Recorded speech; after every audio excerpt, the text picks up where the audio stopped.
Come over and meet your new neighbors. How's it going? Nice to meet you. These are my boys.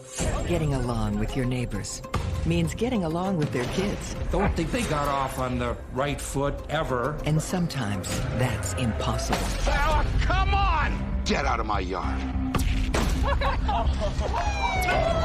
Why did it take you so long to get here? Well, I think they've given up on the police being a solution to the problem. It's all fun and games. Hey. Oh, get the hell out of my house! You shut your mouth! Until someone loses their life. You leave my boys alone. Is that a threat? Why would I threaten you? All he kept bringing up, how he hated his neighbors. He had guns planted all over the house. And then fireworks started. Challenge a man with a gun. What are you going to do? Shoot me? Now he's got to prove that, yeah, I'm going to shoot you. It was just utter chaos. You are crazy! You did this!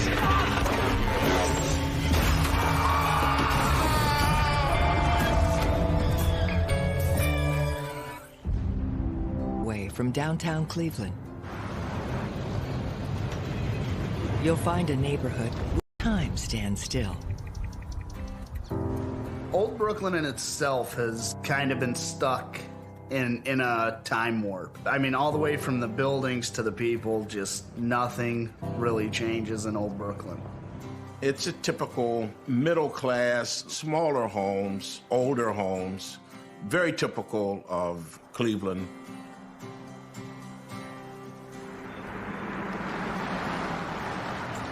Here we are, your new home, Ethan. For Terrence and Regina Huff, Sky Lane Drive is now home.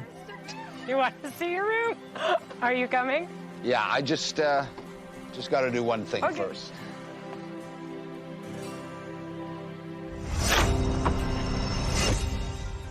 Terrence is a firefighter, and Regina devotes her time to raising their son, Ethan. Terrence was a hard worker. I knew firefighters and worked with them. You know, I was never afraid to go into a difficult situation. You must be the newbies. Yeah, I guess that's what we are. I'm Terry. This is Regina, and the little guy who just went in is Ethan. Hi, I'm Joe. Nice to meet you. Actually, my wife and I, we live right across the street. Nice to meet you, Joe. Cleveland Police Department. He's lived in this neighborhood for years. So, firemen, huh? So the residency rule brought you guys here? Yeah. I mean, it sure narrowed down the options, you know? Yeah. The residency rule in Cleveland at that time was that all safety forces had to reside in the city of Cleveland. Old Brooklyn may not be Terrence's first choice of neighborhood, but it does seem like an ideal place to raise a family. Should be a great environment for the little guy, huh? It's a great place for kids. You new neighbors. And his neighbors are proud to call Sky Lane Drive home. Bring those up to the house later. I'm working late, okay? Don't do that. Thank you. Roland Feichner is a Vietnam War veteran who has lived here for 20 years. Since the death of his wife, he's been raising his two sons, John and Jacob, on his own. He was very devoted to his family and to keeping a roof over their heads. Hey, Roland, come over and meet your new neighbors. Hey, how's it going? Good, how you doing? I'm Terry. Roland, nice to meet you. Cop? Steel worker. Oh, even tougher. Okay. These are my boys, Jacob, John. Nice to meet you. Listen, really nice to meet you both. Nice meeting you. See you, boys. I don't know how he does it. Working those long hours, raising those two boys. Mr. Feichner worked at the steel mills. I believe ran a crane for steel mill, and he was very strong, very dedicated. Seems like a good guy, though. Yeah. Good neighbors stick together in the good times and the bad. And there's a lot of bad on the horizon.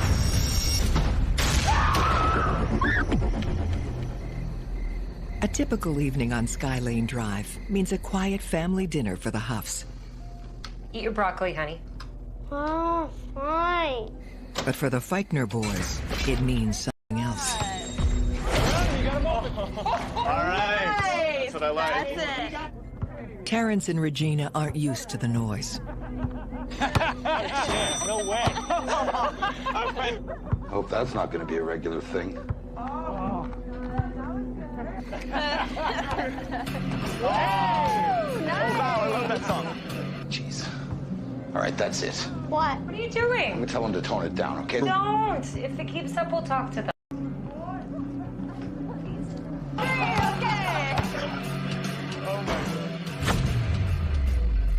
The night wears on.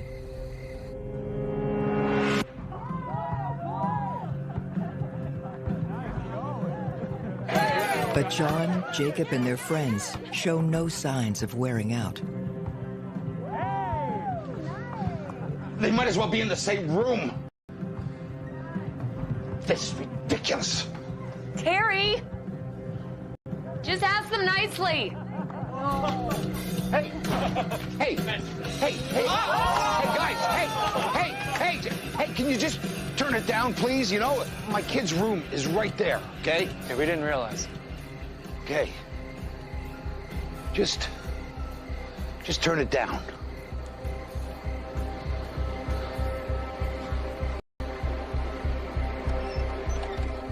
Are we even being that loud?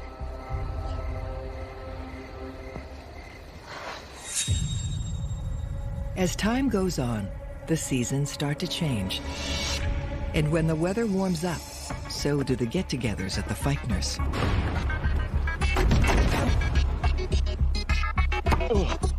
Oh, no. That's not good. When you play basketball in the backyard, it goes over the fence.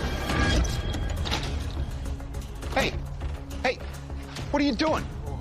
Sorry, Mr. Huff, I didn't see you there. Yeah, well, you can't just hop the fence into my yard, all right? Ask next time. No problem. Usually the neighbors don't give a damn, but he let it be known that he didn't like this at all.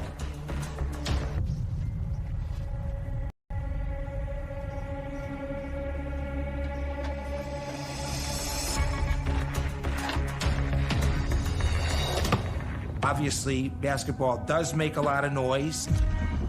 When he was home, he didn't want them playing basketball. I can kind of understand.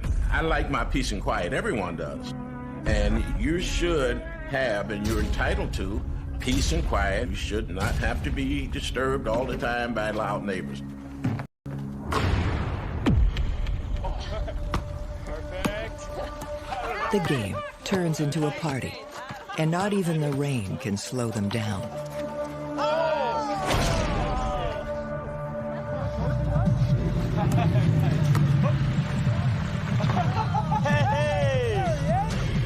I said turn off the radio, okay? Easy, Terry. My kid's sleeping right up here. Have some Terry. respect. Roll. Get over here. Tell your boys to keep it down, okay? What's going I on? work shifts. I need some peace and quiet. Okay. Do you understand? Okay. Terry being a firefighter, he worked, 24 hours on, 48 hours off, and needed his rest when he'd get home, and, I just don't think that they provided it for him. Okay, you heard him, boys. Let's keep it down. Mr. Feichtner, that's the last thing he wants his son being disrespectful to one of the neighbors, especially a neighbor who's a fireman who risks his life to save people. Dad, it's not even that late. Hey, he's a fireman. He needs his sleep. Got it? Okay? Huh? Okay. Just keep it down. Can't let him talk to you like that, Dad. We weren't even being that loud. Guys, we don't have to like him, all right? We have to respect him. Understood? Yes. Okay. He told the boys, no loud music, no revving the engine on the car and on the kids. And it might have worked for a little bit, but not for a very long time. I do not think people thought that this was a thing that could happen.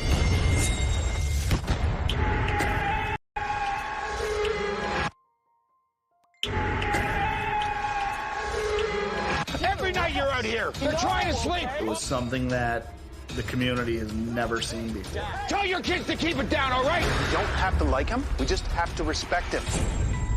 When Terrence and Regina Huff moved to a new neighborhood, they made the best of the situation. The Huffs moved there because he was a fireman for the city of Cleveland, and there was a residency requirement in place, so he had to live in the city. But they weren't prepared for life living next to Roland's teenage boys. Right from the get-go, Terrence Huff was complaining about noise, about music, about the basketball coming over the fence. I don't think they got off on the right foot ever. Like racing stripes, or do you want it to look like horizontal lines? Oh, come on! Are you okay? There was a real lack of peace there. Hey, listen to me. What are you doing? That ball nearly hit my kid. I'm sorry. You shut your mouth. I'm sorry. I promise it won't happen again. You guys are good at making promises. You're not so good at keeping them. Look, it's a game. It happens. Yeah, not in my yard, it doesn't. The game is over. Get the ball back, please. Terry felt that these kids were doing it to him on purpose. And that's what bothered him. Up and over. Although Terrence believes the noise is excessive, other neighbors think the boys are just being typical teenagers. Oh, jeez. If the noise and the kids were that bad, it seems like neighbors all over would have been complaining about the Fleischer family. That wasn't the case.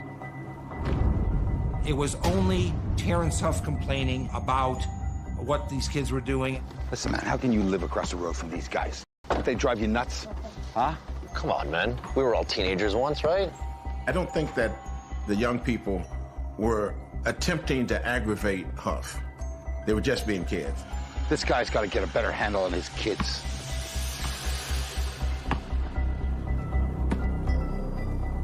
Terrence, he's the guy that wants you to keep it quiet. He wants as much silence as possible. Could have been he didn't like people. Okay, what was that? Okay. Hey, keep it down. We're gonna get in trouble again. Oh, yeah, you're right. We'll keep it down. Try to settle down, okay? Can we sell this house? We can't live like this. Give me your phone. Regina was just as frustrated with the neighbors as Terry was.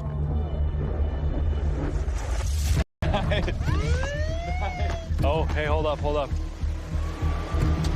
Seriously? You guys need to keep it down. Come on, we're just hanging out. Keep the noise down. Okay? Yes, sir. Okay. I think that just would escalate the situation between them. Police can only do so much.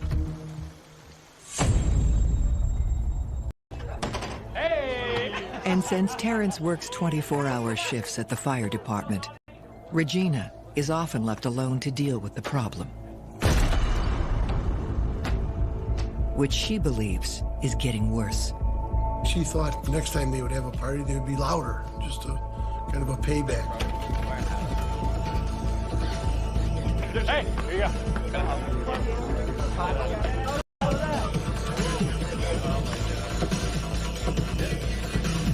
Terry, I don't know what to do. They're drinking, they're smoking. Look, I understand. A couple times that she called, Terry was on duty, and she called him at work. They're out partying again. What? I'm at work. Call the police, all right? And I'll deal with it when I get home. Call the police. Terry would tell her to call the police, and she would go ahead and call the police. Beautiful. Hey, hold on. When the police show up this time, John and Jacob know the drill. Guys, you need to keep it down, okay? We weren't even being that loud. I mean, honestly. When they get there, there's no noise because people can see a police car coming. I don't want to have to come over here a second time, okay? Okay. Keep it down, for sure. Have a good night. Thank you, officer. Thank you.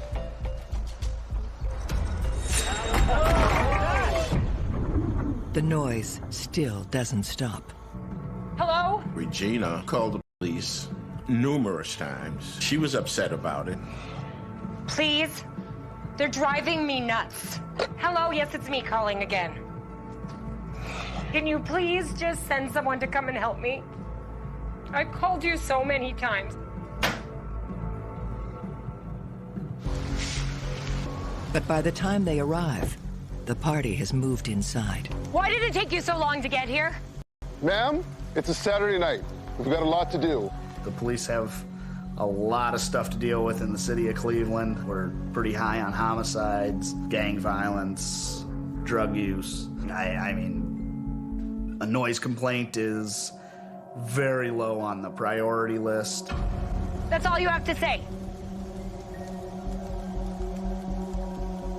I don't know why she has it in for us. There was no record of any arrests, of any complaints by any other neighbors on Sky Lane about the Feitners. When Terrence gets home from work, things have quieted down.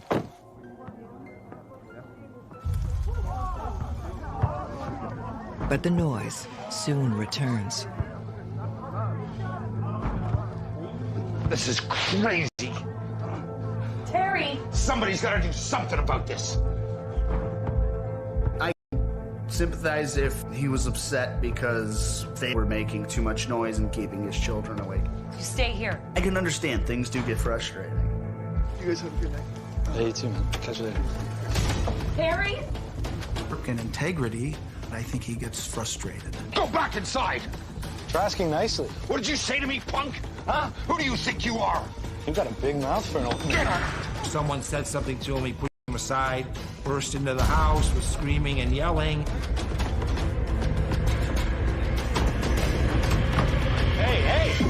Get the hell out of my house! You shut your mouth! You've got no respect for anyone. My wife is scared to death because of you, and so is my son. You're the one who should be scared of, you freak. Hey, whoa! Have we got a problem here, Terrence? Yes. Oh, yes, we do. Most people can only push so far. We are only human, and we're all capable of God only knows what.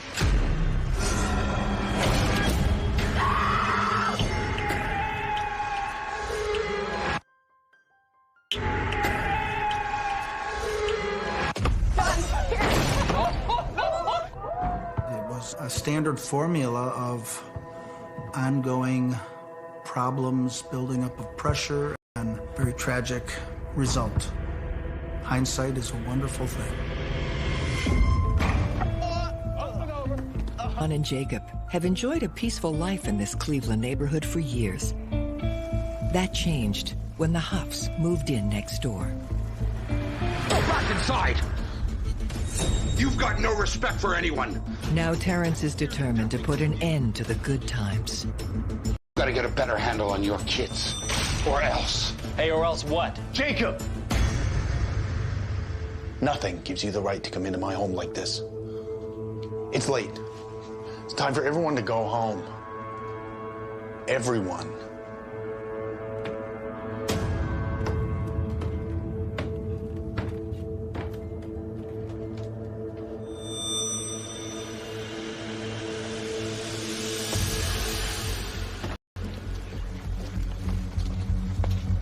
Terry?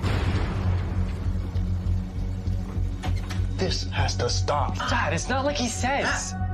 I can't handle this, guys. I can't handle it with work and make it stop. The Feitners, with being a single parent, I'm sure he was under a lot of pressure. The party may be over, but the games continue, and so does the tension.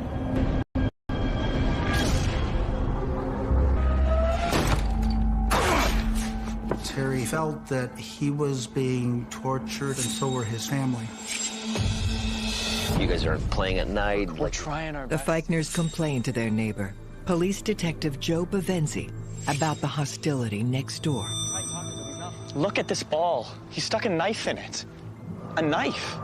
As any normal person, you're going to try to find out why this person's doing this. Why are they destroying my things? Look, guys, just give him time, okay? I'm pretty sure he's gonna calm down. Yeah, right. Regina would buy the boys a new basketball to foster some sort of goodwill. I think she understood kids will be kids. But Terrence did not. As summer winds down, the animosity between neighbors threatens to erupt.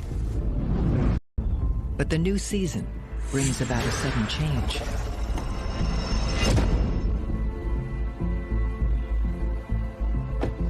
All right.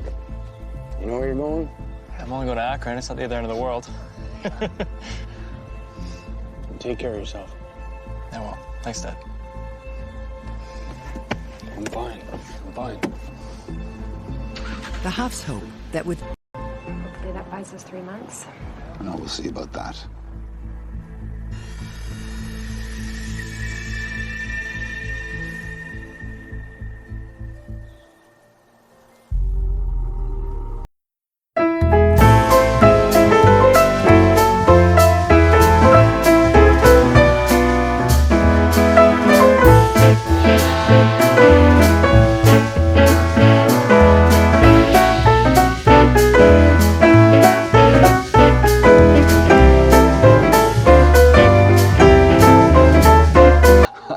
But it isn't long before the college boy is back in town. Yeah.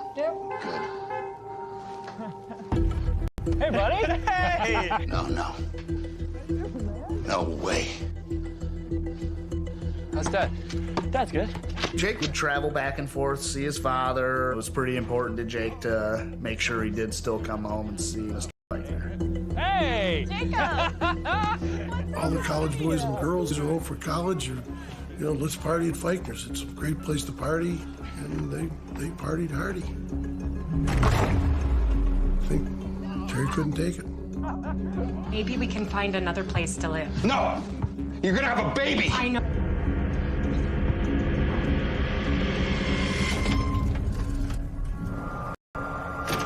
Pressure kept building for him. Being the head of the household, if you will, he felt responsible to do something. As the feud intensifies, there is some good news for the Huffs. Regina gives birth to a healthy baby girl, so Terrence decides to pick up some work on the side. He gets a part-time job as an armed security guard, which requires some extra training. Donnie. Terry. How you doing, bud? Yeah. Still? The first time I met Terrence Huff, we were at a gun class. I was fresh out of the police academy and looking to keep my certificate to be able to carry. So I got a job at a ATM company, and he also had gotten a part-time job at a similar company.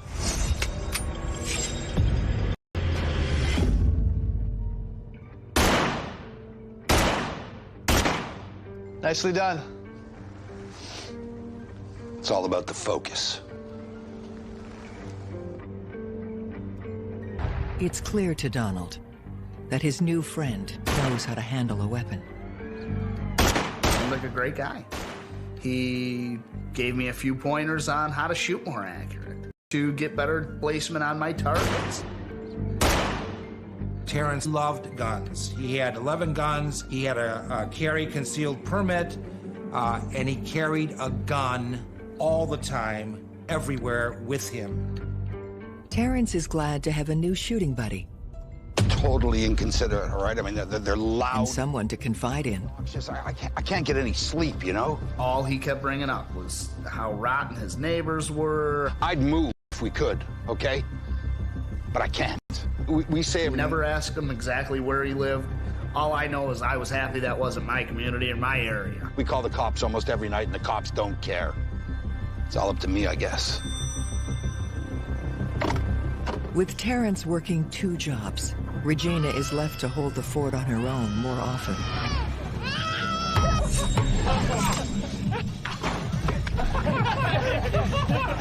Hello, I'd like to report some underage drinking.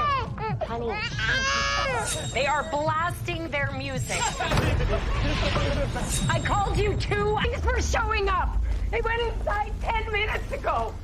Ma'am, I'm sorry. Yeah, it's a Saturday night. I know. Their response time took longer and longer because it wasn't a priority. Why do I even bother calling you? Who does she think she is?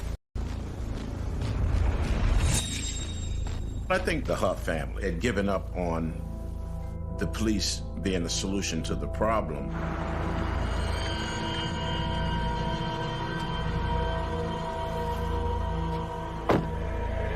Terry, you and your wife need to leave my boys alone. They aren't doing anything wrong. Is that a threat, Roland? Why would I threaten you, Terry?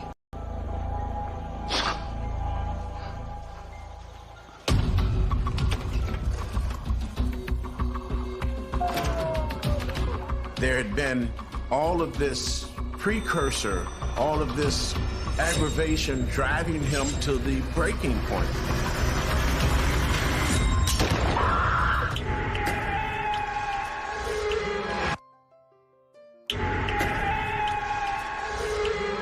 You and your wife need to leave my boys alone. Is that a threat? Of his neighbor, Terrence Huff, complaining about his sons, Jacob and John. They weren't thugs. The kids were typical American kids. They did what typical American kids do. They played basketball. They partied. What's fun for the Feichners is hell for the Huffs. And now the rage is getting out of control. But at least Terry has found a new friend to vent his frustration to. Yeah, everything's good. We happen to be in gun class together. They're loud and they're obnoxious. Cops don't care at all. It's all up to me, I guess. He kept bringing up how he was angry with his neighbors, hated his neighbors. Obviously, part of the problem was this building up of pressure. Terrence isn't handling the pressure well.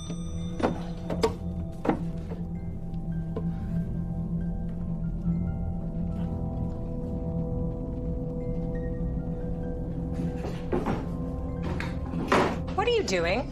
Look, they're not kids anymore, all right? There's too many of them. He had guns planted all over the house, as if he's expecting an attack. They're not kids. You can't leave guns lying around. They're not lying. Gordon, they're just a baby. Boy sound, I just put the baby down. I don't care about the baby now, all right? Just leave me alone, please. Great, thank you. It's all about you, Terry.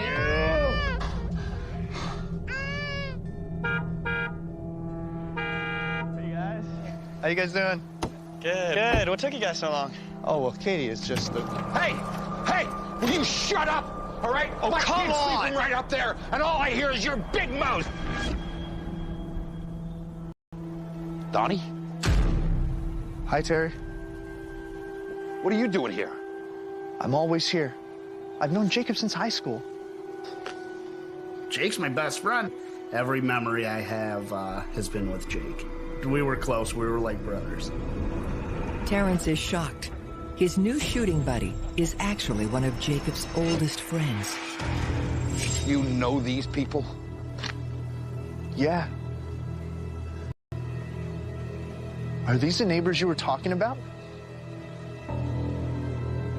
I couldn't believe that the guy lived next to Jake. How do you know him? What's he been saying about us, Donnie? Yeah, Donnie, what's...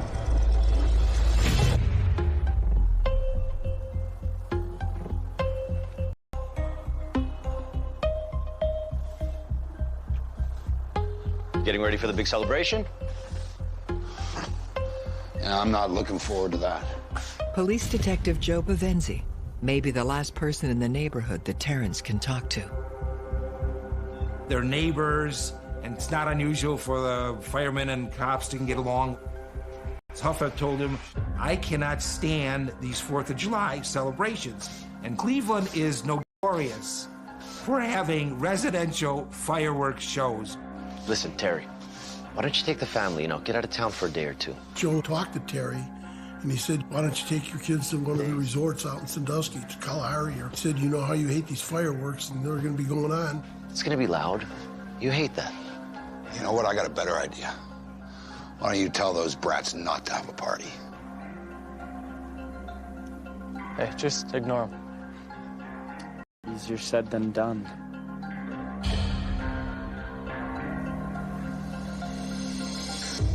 As the day rolls on, an eerie tension descends on the neighborhood, which Regina Huff decides to escape. Yeah, come with us, Daddy. No, I need to get some rest.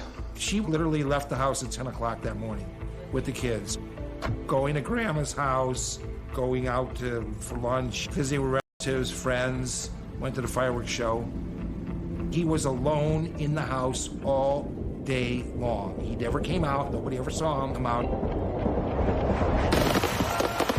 That evening, Independence Day celebrations light up the sky all over the city, while Terrence simmers in his anger.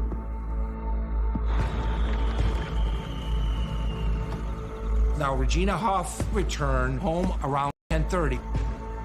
Surprisingly, things are unusually quiet at the Feichner residence. It seems the neighbors are celebrating the holiday somewhere else. We always used to meet in Old Brooklyn at the hilltop to watch the fireworks, and getting a little crowded up there, so that's when Jake decided to say, hey, let's go down to my dad's house.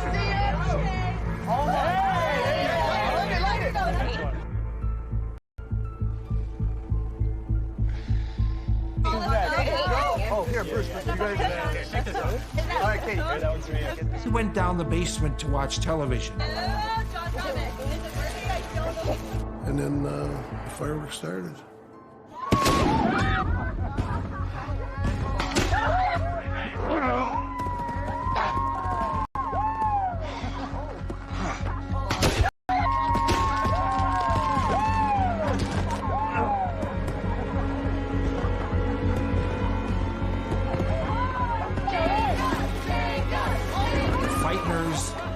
Basically shot off fireworks for about 45 minutes.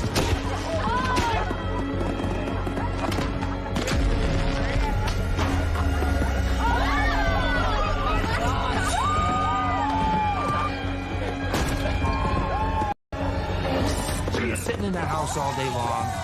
He's listening to people have a good time, music, fireworks. Oh my God. Now he's fed up. So we're talking about a very angry man put in a situation that only increased his anger.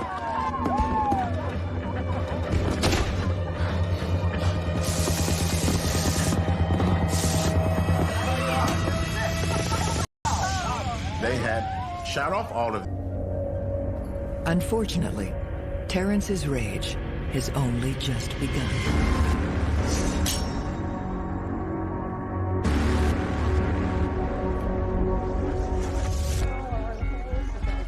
Just before midnight, Jake said, okay, that's it. We've got neighbors. Start cleaning everything up. I can't get it. It's stuck. What are you going to do? Shoot me? When Huff came out with the gun, the young man Jacob said, what are you going to do? Shoot me? Now, Terry decides, I'm going to end this my way.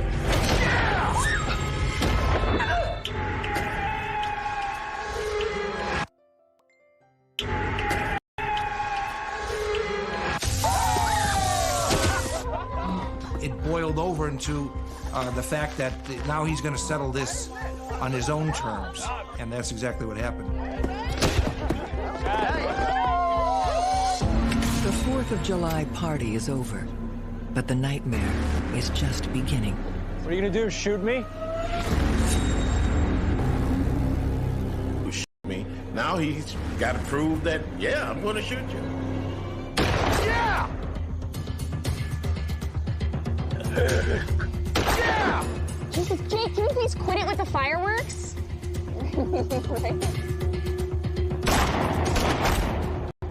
I still remember hearing her fall back and hit her head. It was just a god-awful sound. Now they figured out what's happening. It's not fireworks going off behind them. It's people being murdered. And he tried to turn and roll out of the way. Yeah! Yeah!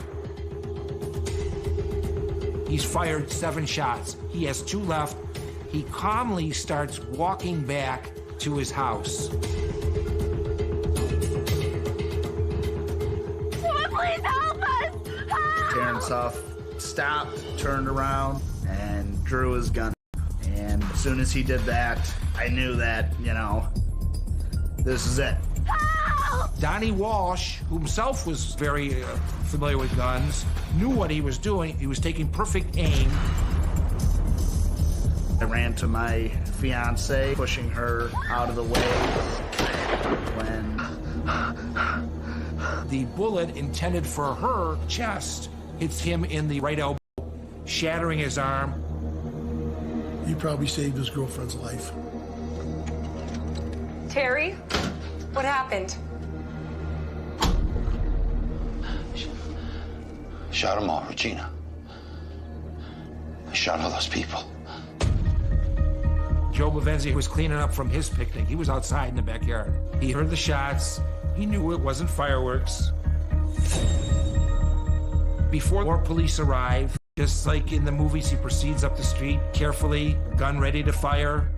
He comes on the Feitner driveway. He sees 3 dead bodies.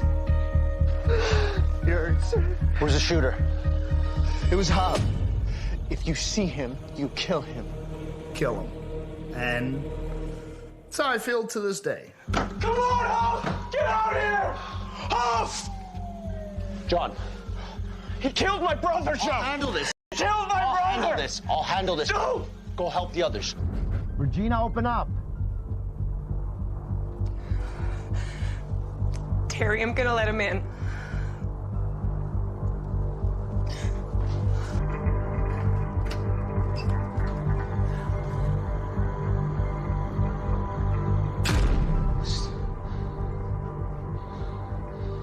Snap, Joe.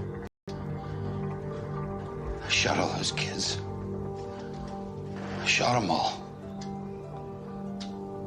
Did I kill them? He knew that he had done something terrible that was going to change the course of his life and many lives. Jacob! No! No! No! Outside, Jacob's girlfriend, Valerie, a trained nurse, desperately tries to save the life of the man she hopes to marry. Jacob, look at me! Look at me! He didn't mean it. Jacob! I'm sorry. I'm sorry. He didn't mean to do it.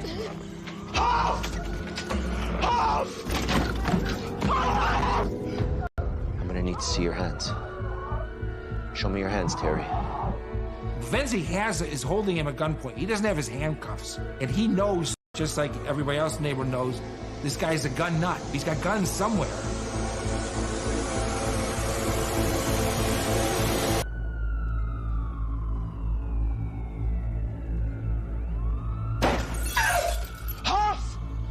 Huff, get out here right now! John! Go home, John. There's nothing you can do here. I just remember the crowds of people. It was just utter chaos. And it was all created by one person.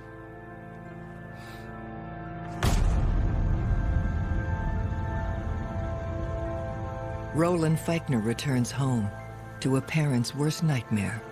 His eldest son, Jacob, has been killed by Terrence Huff. Two of Jacob's friends, Katie Rosby and her boyfriend, Bruce Anderson, are also dead. And Jacob's dear friend, Donald Walsh, suffers a debilitating gunshot wound.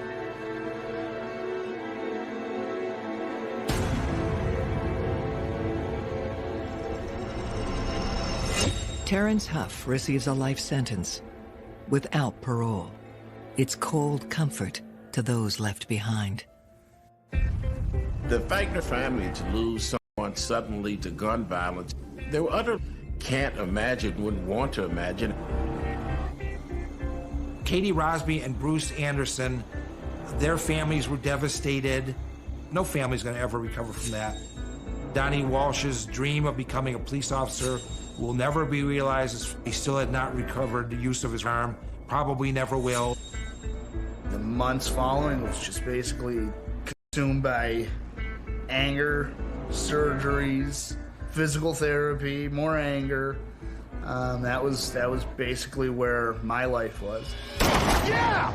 I can still hear after every shot, yeah, just as loud as the gunshot almost. I mean, it was just piercing. And when you see guns as a solution, you don't take the other options. The Terrence Huff could have actually gone to civil court for nuisance abatement, the noise, and sued his neighbors in court. He didn't take that option. He could have moved. He didn't take that option. Because he had a gun, he saw a gun as the solution to his problem.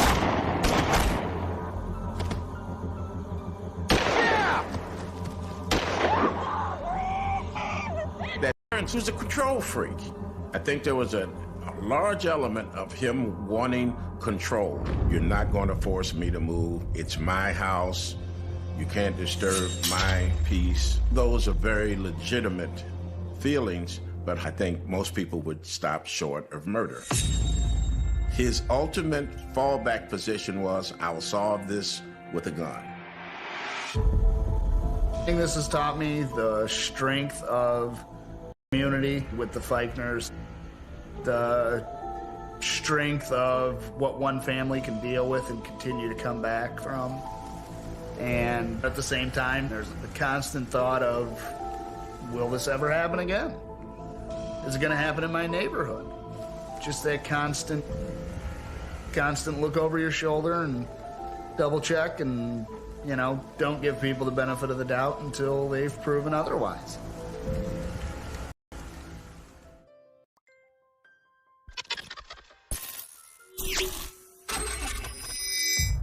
Every community needs a hero. Listen, I just joined the Neighborhood Watch. He was the protector of the neighborhood. But when the neighborhood guardian he had people that liked him, becomes the neighbor's menace, he also had people that did not like him. Fear rules the streets. He physically tried to take over our streets. It's got nothing to do with me. It's just weird, obsessive behavior. Yeah, sure, thanks. This was a situation that was utterly unpredictable. He's lost his mind. I was never expecting that this situation clean it up would devolve as it did. Stay away from him! Who has the gun? I got one down here.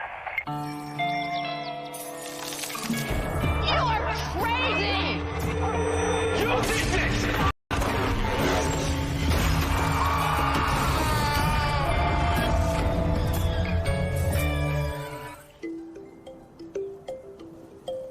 This unique Cleveland suburb is part city and part country.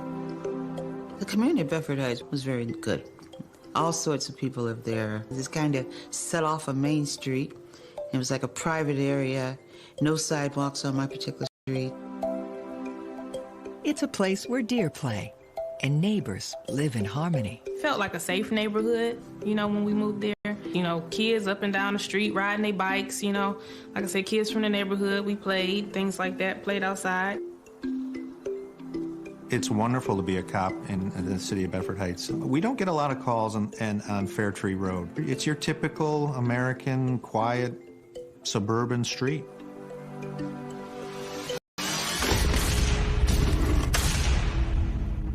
For Mike Davis, it's a little slice of middle-class heaven.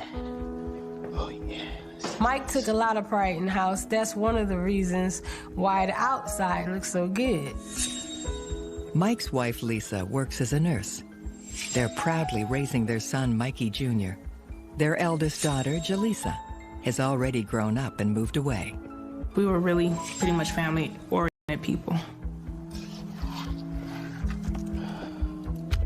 My dad was one of the best landscapers I've ever seen. I'm not just saying that because he was my dad. Like, seriously. He was like that when it came to everything. Meticulous, a gift. He could build things. He could design. He was like a designer. Oh. Hey, that was you? Hey, I'll get you for that. Hey, don't bother your dad while he's doing his work. Mikey was his life. He used to say that, I live for Mike. You know, I live for Mikey, you know. He loved Mikey to death. Hey, Mike. Hey. Mike and Lisa are very lucky to have another like-minded family living right next door. The first people we met when we moved in Bedford Heights was Andre and Michelle. Andre Jackson was a military policeman and is now a truck driver. His wife, Michelle, works for the IRS. Together, they're raising their teenage son, Alex. Other neighbors all consistently portrayed Andre as pretty much a friendly, neighborly family man. Doing a great job over there. Oh, thanks, man. Thanks. How you doing? I'm good. Yeah? Maybe we could use one over here. You know what? It's a good idea. Hold off the erosion, especially when that rain comes. When Andre used to see Mike, he always spoke with him because he always used to see Michael out in the yard. And he used to say how good of a job he was doing and everything. I don't have time to do it, though. Perhaps we can hire you. Idea. Andre, he even paid Michael to clean his yard because he liked the way Michael cleaned our yard. There's no reason why good neighbors can't do good business. But sometimes deals go bad.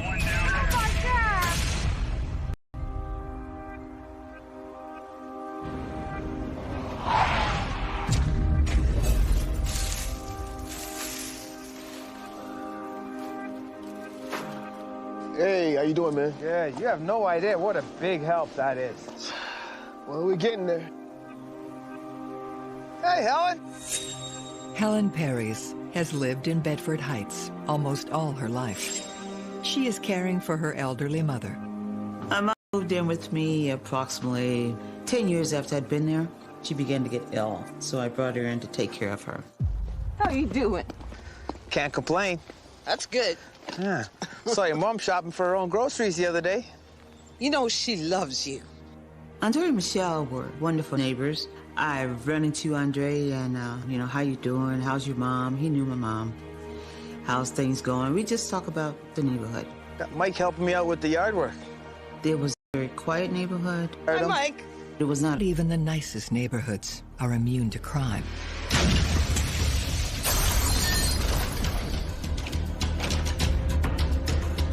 We had some burglaries on Fair Tree that were grouped together in the same area, homes close together. Neighbors were getting a little bit nervous about what was going on. They wanted to know what the police department was going to do about it. You're going to do something about this, right?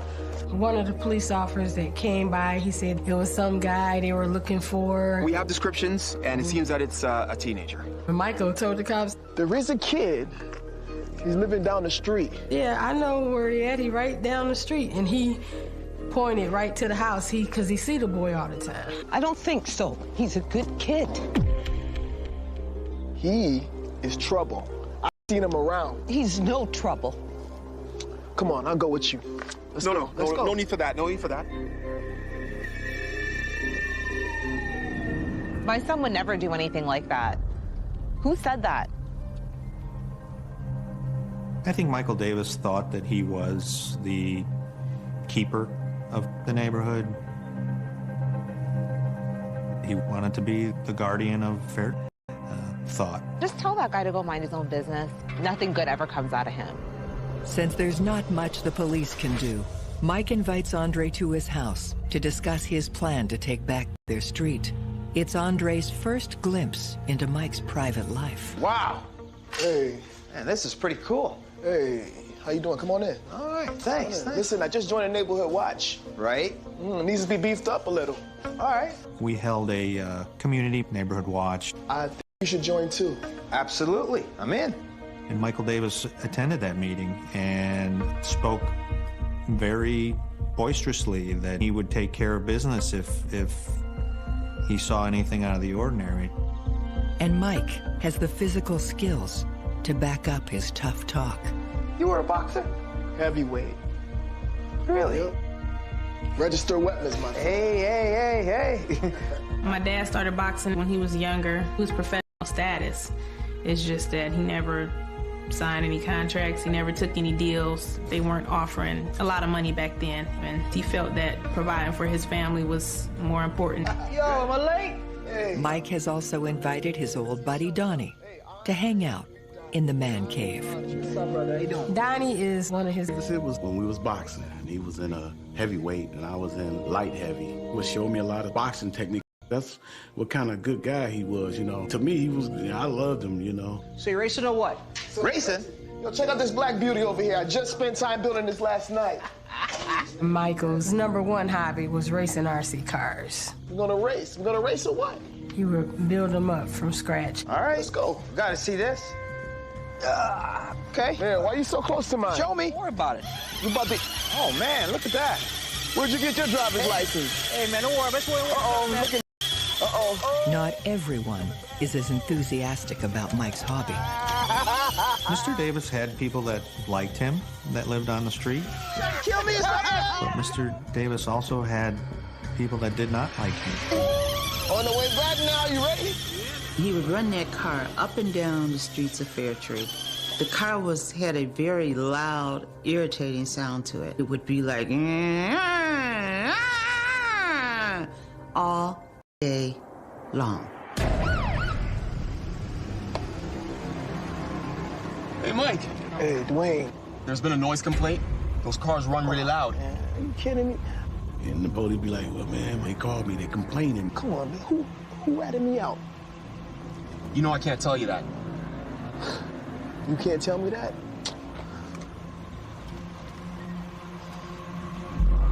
Break-ins aren't the only problems brewing on Fairtree Road. There came a time that Michael realized that I was calling the police on him. Never mind. I know who made the call. I think you guys are done for the night. Let's just shut it down. I believe Michael thought he owned the street. But on the other hand, of course, I felt like it was everybody's street. I paid my taxes just like he did. Mike doesn't like being challenged. They were right good. And he's not about to give up his favorite pastime. Michael's car was in the middle of the street, this play car, and it scared the living daylights out of my mom. And as she turned, she ran into the ditch. Helen got upset, and I think he had words with her because I think she was telling him he need not be driving his cars down there. Somebody could get hurt. Mike is oblivious to what's happened. But Helen believes, and she won't stand for it. And Michael said she picked up a rock and threw it at him. Get away from my mother! Michael said I threw a rock at him. First of all, I wouldn't have thrown a rock at Michael. If I'm gonna throw something that's gonna be a boulder, I'm not gonna throw a little rock at somebody. You got a lot of nerve, woman. You watch your back, you sub! Yeah, she was nasty. She spoke nasty. I would call both Mike Davis and Helen Perry strong-willed. The battle lines on the street have been drawn, and this is only the first round. I was never expecting that this situation would devolve as it did.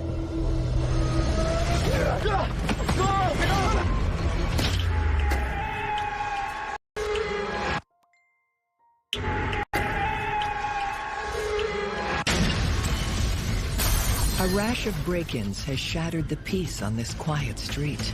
There is a kid. He's living down the street. I don't think so. He's a good kid. And it's opened a rift between neighbors Mike Davis and Helen Perry's. I believe Michael thought he owned the street.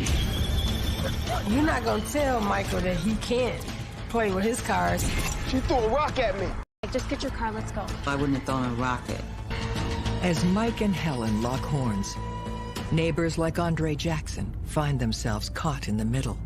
That guy's nuts.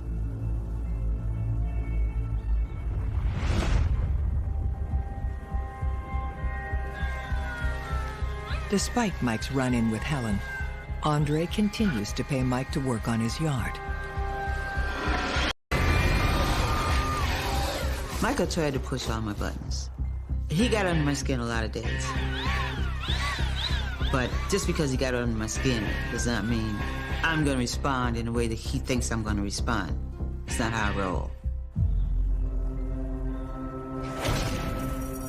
As tensions in the neighborhood continue to rise, Lisa notices a change in Andre's behavior around Mike. Andre did seem to be very impressed by him, or want to be like him. Hey, Michelle. Mike got me a new bike for Mother's Day. How sweet. I wouldn't use the word impress. I would say more so Andre Jackson was obsessed with my dad. You know what, hon? We should really get some more exercise. One time, Michael bought me a bicycle, and then all of a sudden one day we pulled up and he came home with a bike. Seriously? Do they have to do everything we do? And, you know, it was like little things. Michael used to park his car sometimes like sideways, then all of a sudden he would park his sideways. Can we join you for a ride? Everything that Mike did, he would duplicate it. All the way back to when he bought like a snowplow to put on his F-150 truck. Then Andre, shortly after, went and bought a snowplow. Those are nice bikes, man. Yeah, I just got them. It just started getting weird, you know. Nice day. Yeah. If Lisa and Mike think these coincidences are odd, it won't stop them from enjoying their day. But it doesn't last. He'd see me come out of my driveway, and he knew I was going to turn going towards him.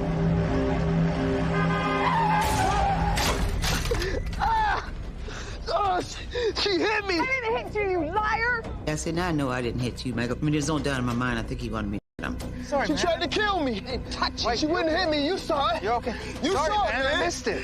She wouldn't hit me. Are you all right? You missed it. So what I did was I would just sit there and blow the horn. Because I made neighbors look out the window to see what was going on. He didn't like that at all. When the police are called, things have deteriorated to the point where common courtesy and cordiality is out the window. And all of a sudden, this woman comes out of nowhere. Officer, I didn't hit him, honestly. We got conflicting stories from the two parties involved, Helen and Mike. I said, when Michael jumped in front of my car and I swerved so I would not hit him. That's my story. Out of nowhere, this woman comes and she tries to hit me. He wanted some reason to have the police arrest me, I think is what he was working on. Are you hurt? Not really. No, I'm all right. Just like Michael said, I threw a rock at him. With conflicting reports and no proof that Michael was actually hit, there's nothing police can do. Andre, how could you stand by him? I mean, I asked Andre, how could he deal with that? Because Michael was such a pain to me. Mike's cool. You just gotta be his friend. That's all. Man, we gotta watch out for her. She is trouble. Yeah. Could be right. The conflict with Helen doesn't seem to... Hey, Mike. Hey, how you doing, man? I'm all right. Man, I like these. Oh, yeah? Yeah, healthy looking. Well, look good in the back. Yo, hold on a second. Yo. What are you looking You see them at? kids over there? Mike was the protector of the neighborhood. He knew everybody on the street. He always kept an open eye out. Yo, get down on the Lord. Get down on the Lord. Yo, you up to something. He was always watchful. And if he would see somebody coming in your yard or something like that, he would just go and say, hey, what you doing? His own self. He knew that they didn't belong on the street.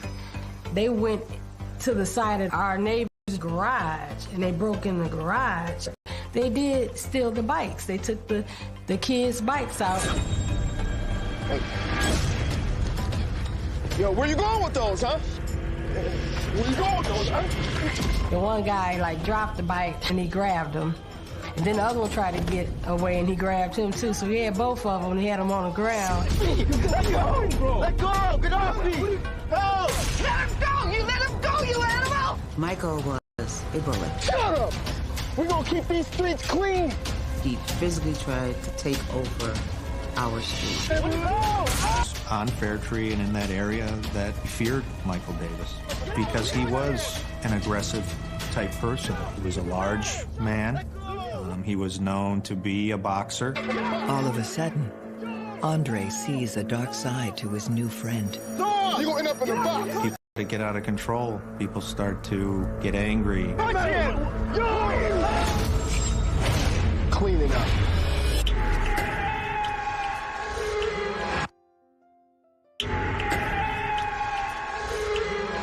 Register weapons, my friend. The tensions in this Cleveland suburb bubble to the surface. She hit me. I didn't hit you, you liar! Mike was a pain in the ass. She tried to kill me. I didn't touch you. As former boxer Mike Davis and Helen Perry's continue to clash. And when Mike catches some thieves red-handed, the situation turns unexpectedly violent. And Michael grabbed him and slammed him on the ground. And he told him, if you ever think about coming up here, you're gonna go back in a pine box. You're gonna end up in a box. He was strong. Yeah, Mike was strong. He was, what, 6'2", 245. Yeah, he could scare some kids. He said he'd kill me. That boy was scared, no doubt. He put fear in him. He never came back. You did a good job, baby. The cops appreciated it and said, you know, they thank him for, you know, watching, like, you know, being observant. While Lisa may appreciate her husband's actions, others on the street are shocked by his use of force. Look, I told you, he's no good. He's lost his mind. He was a resident on the street. I'm sure he was concerned, just as anyone would be concerned if there were some burglaries on your street. But I would prefer that the police be called and have the police handle it. What are you looking at? I'm the only one around keeping this hood safe. The only one around here doing it. Despite Mike's self-proclaimed role of neighborhood guardian, Helen refuses to let him dominate their street. I think the issue between Helen and Michael Davis was that Helen saw Michael as a bully and didn't care for his demeanor or to others. Some hero. I don't think Helen was going to take any guff from anybody. I believe Helen was out to get Mike since the incident. For this card, she didn't like him ever since that incident. I believe she did make things worse. Yeah. Michael boasted about being a heavyweight boxer. Get it, baby, get it. I presume that Michael was telling people that to scare him, to get them upset, to be afraid of him. Mike has no problem flexing his muscle if it means keeping his street and his family safe. But his aggression is starting to alienate his closest neighbor. Hey, Mike. Hey, what's going on? I'm all right. How you doing? Yo, you want to go racing the cars tonight or what? No, I'm sorry, man. I can't tonight. But I want to pay you for your yard work. Great job. That's all we really need, I think. You build that retaining wall by yourself? And you gonna put a drain in it, too? We got it looked after. The wife's gonna go with a different landscaper, a friend of hers. Mike is not only losing a client, it seems he's losing an ally. Need you anymore. I mean, that never bothered him. He would probably not care one way or the other. But just make sure you get it done right, the first time. I don't want to have to come back and clean up your mess. What happens on your lawn affects mine, don't forget that. All right. Mike wants things done his way. And Andre's new landscaper isn't up to his exacting standards. What the hell you doing, man? What are you doing? Yo, what the hell you doing, man? You blowing leaves on my side. The one guy had the blower, and he was blowing Andre's stuff off his grass, but it was going into our grass. And I remember Mike went out there and he said, "Hey, man, you blowing the wrong way." Well, the landscaper quit. What? He said Mike was harassing him. Kicked him off the property. This has got to stop. My property. Andre said that Michael harassed his workers, his landscapers, so much that they had to quit. That is not true. From the grapevine, I heard that Andre owed them. Andre decides to take care of his yard himself. But now he has his former friend looking over his shoulder. I hope you put a drain in that, too. You end up making a mess of things. Yeah, sure. Thanks. Mike could be really direct sometimes, so I think Andre probably felt like, you know, more like mind your own business. But when the rains come, Andre's business becomes Mike's problem. Despite Andre's efforts to prevent flooding, it seemed the debris from his yard has clogged Mike's drain. On the top of the cul-de-sac is like a hill. When it rains a lot, all the debris, rocks, mud, whatnot, comes down. The water would puddle outside and around the drain. The water and debris damages Mike's retaining wall. The water start messing up the bricks. The bricks start to soften and they start to fall apart. What the heck? Andre! And that really pissed him off. It really did. It really upset him real bad. I didn't touch it. He did approach him and he did tell him, you know, you need to get this fixed. Look at this mess. Mike, yeah, he did have a little temper because when he saw those leaves, Michael like, man, Andre, get your effing leaves out my yard, you know? I said, oh, Mike, man, you can't talk to the guy like that. His wife is right there, man. He said, man, I don't give a darn. Clean up this mess now. He was just, like, didn't have no fear, nothing much. That, you know, he said what he wanted to say, pretty much, you know. Now! Because, you know, he had the hands to back it, you know. Now, you little punk. Rather than provoking a confrontation, Andre gives in to Mike's demands. Clean it up. Hurry up.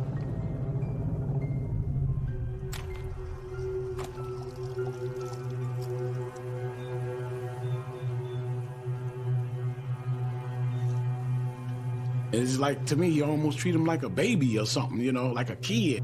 Andre probably felt intimidated or upset about it, mad about it. Keep it moving. Mike, come on. Don't look at me like that.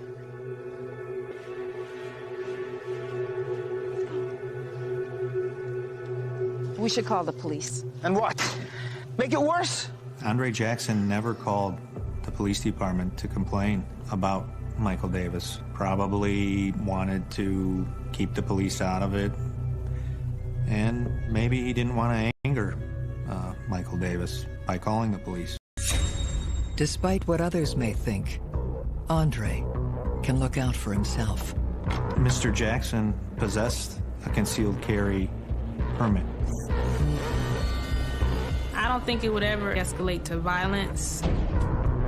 And then everything comes to this boiling point where we're having gunfire in residential neighborhoods. Yo, Andre!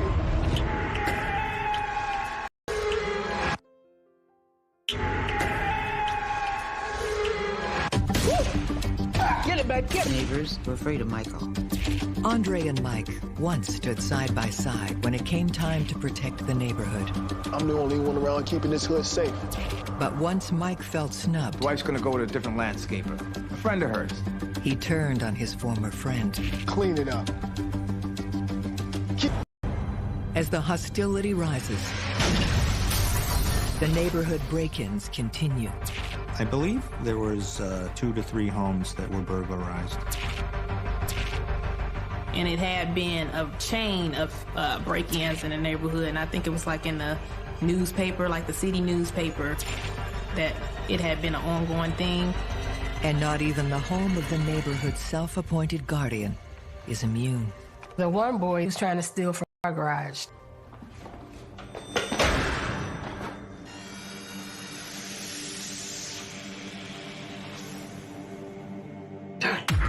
And Michael grabbed him and slammed him on the ground.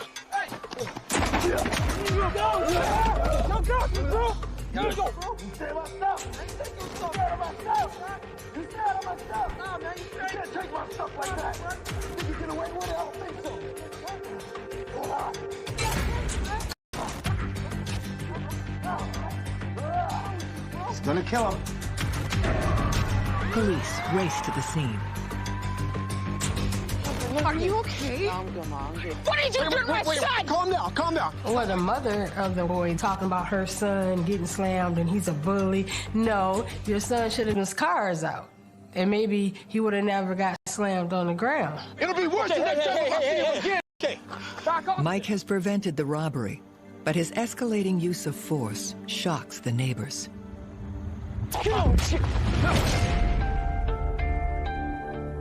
You got the whole neighborhood against you, man. Man, I don't care about that. Went too far, man. Are we racing or what? Get in trouble. Mike took him and slammed him. Body slammed him. I said, oh, Mike, you can't do that, man. What if you'd have hurt that kid? What if you'd have knocked the wind or something out of Mike? Said, I don't care. He shouldn't be. I said, yeah, but Mike, man, you go to jail, man. Slamming that guy like that. You know how strong you is. It's crazy. Doing this nonsense again. Hey, Lisa, got a sec? Aren't you concerned? She walked up to me and she asked me a question. You know, she was like, what's the problem? And I looked at her and I was like, the problem? I said, I didn't know it was a problem. I mean, he could have really harmed that child. That child should have known better. They're just looking for trouble. You don't have to smack kids around like an idiot who's got something to prove.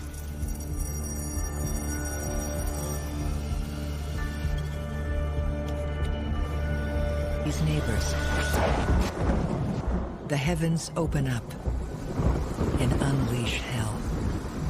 The rains rage all night, and when day breaks, the damage is done. Andre! Get out here now! Hurry up! Hurry up, man!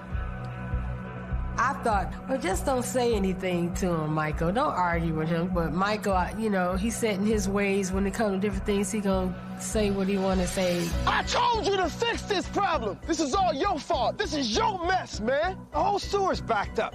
It's got nothing to do with me. Michelle, he said Mike was somehow different that day. This was somehow different than the other times that Mike and Andre had argued. You making excuses? It's not an excuse. It's a fact. Are you serious? Well, just make sure you get it done right. End up making a mess of things. Thanks. Now, you little punk, clean it up. I got work to do. It set in a chain of events that led to a situation that was utterly unpredictable.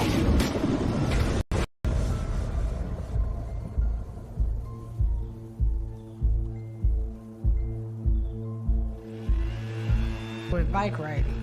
And when I pulled up, Andre was in the front yard with his blower, and he was blowing leaves, which I thought was kind of weird because usually he don't blow leaves. Hello, Andre. Hi, Andre. Usually he'll speak and say hi, but like when we came up with our bikes, he didn't even look over our way. He didn't say anything to us, period. Let me have this helmet, okay? Why don't you go wash up for dinner, okay? Okay. All right.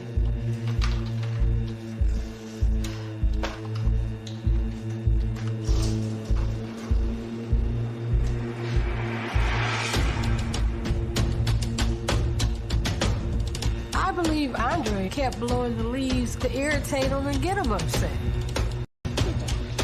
What is this dude doing? I'm so sick and tired of this mess. What the heck you doing, man? And then next thing I knew, I heard voices, I heard arguing, and then it got louder, and then I was like, I said, what are they arguing about? Mike, don't do that. Don't do that. And next thing I knew, I heard a pop, like pop, pop, pop. I never thought that it would come to any of this, never.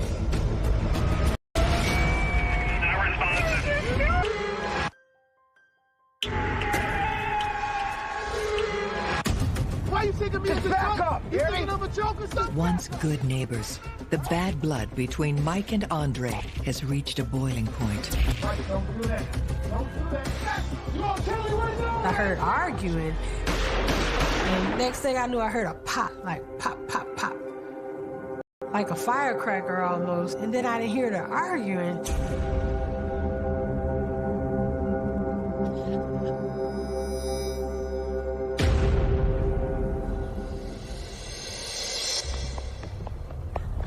Lisa Penn was very upset, asking why'd you shoot him? Why'd you shoot him? Why'd you shoot him? And of course, our attention was mostly on Michael and trying to help him. The neighbors were shocked. I remember a neighbor specifically said, "I can't believe what I'm seeing. Is this really happening?" Oh my God. 911, what's your name? Somebody's been shot. My husband and a neighbor got into an argument, and the neighbor came over here. Get the police over here. The police are on their way. The police are on their way. Where is the guy with the gun? Ma'am, who has the gun? My husband has the gun. 6-4 Tele Squad is stepping up. We have one male down. Looks like he's shot in the chest. Okay. Police arrest Andre. He admits to shooting Mike 3 times. He said, I'm sorry, Lisa. I mean, what is sorry? It's too late for a sorry. What is that supposed to do? Man, back off, please, okay?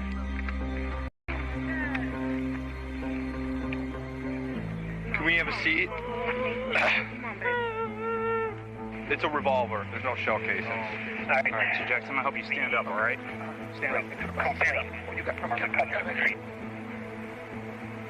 Need another shot? This guy was going to fight him. That's what I got from him. As Andre is cuffed and led away, paramedics rush to save Mike's life, but Lisa fears the worst.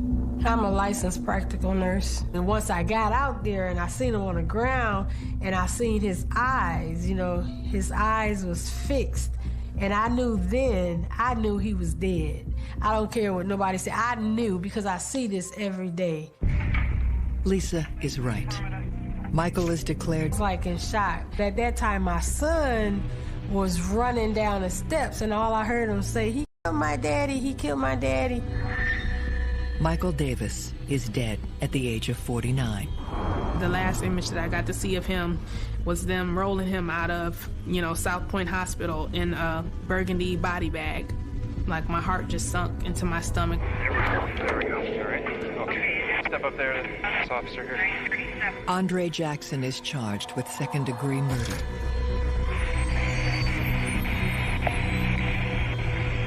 The community is stunned by the tragic turn of events.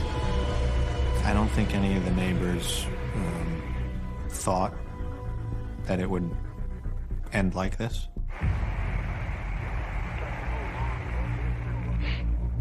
Michael upset a lot of people on the street, but I would never expect a shooting to come down on my street like it did. It was very surprising to me that it was Andre. I did not know Andre carried a gun. In a packed courthouse, Andre takes the stand, claiming he killed Mike in self-defense. On the day of the shooting, Mike could see Andre Jackson blowing debris, which is exactly what caused the flooding. What you doing, Andre? Mike began approaching Andre, yelling about what he was doing. He walked aggressively towards him. Andre! During his testimony, Mr. Jackson portrayed a description of the altercation between him and Mike Davis, where Mike was chasing him, Mike was attempting to hit him, Mike was truly being overtly aggressive. And he was afraid because Mike had this reputation as a boxer, putting him in fear for his life. But the prosecution has a different theory. What is this dude doing? I'm so sick of this mess. I told you. What you doing, Andre? The fact that we have the 3 separate gunshots at 3 separate angles suggests that the order of the gunshots were chest, and then Mike Davis begins to turn. When he shot in the side, his back was turned to the gun, so it appeared he was running away from Mr. Jackson. I believe that pattern suggests that Michael Davis was trying to flee the area, get out of the area. Andre explains that as a former Air Force policeman, he was trained to fire in quick bursts of 3. Shooting provides crucial evidence. I told you. What you doing, Andre? The neighbor Ed Lawson testified that Mike began approaching Andre, yelling about what he was doing. Stop putting him on my side! He walked aggressively towards him. Mr. Lawson described him as raising his hand like in a fighting pose. Lawson also testifies that Mike was within striking distance of Andre, and that Andre was trying to avoid the altercation. It's enough to turn the tide. The judge agrees with Andre's claim of self-defense. Andre Jackson was found not guilty on all counts. Our police department was very surprised by the verdict. I felt that while I respected Judge Friedman's verdict, I was surprised. He had to prove that he was in fear of grave bodily harm or death, and he didn't have a way to escape the situation, and he wasn't responsible for creating the circumstance that led to the violence. I feel like there were arguments to be made that he couldn't prove any one of those things, and most importantly, he had a way of avoiding shooting Mike Davis, yet he... After hearing the evidence, the judge disagrees and finds that Mike was both capable and willing to inflict serious physical harm, and that the only option available to Andre to prevent this was the handgun he carried with him.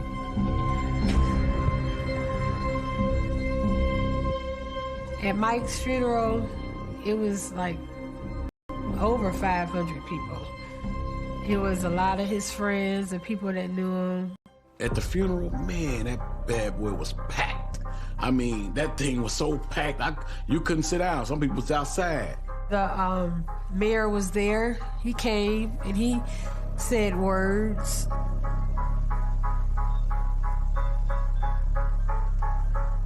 Mike's family members are appalled by the judge's verdict.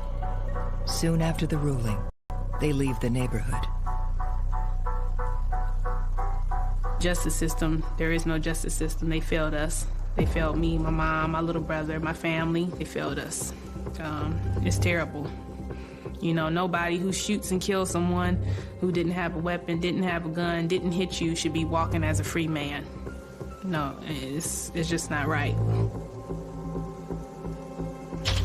To himself that what he did was the right thing, and I'm sure he was relieved and probably felt vindicated by the judge's verdict. Andre Jackson and his family continue to live in the same house on Fair Tree Road. You know, it's no closure. We don't have no closure. You know, maybe they do. You know, maybe he feel justified, you know, in what he did.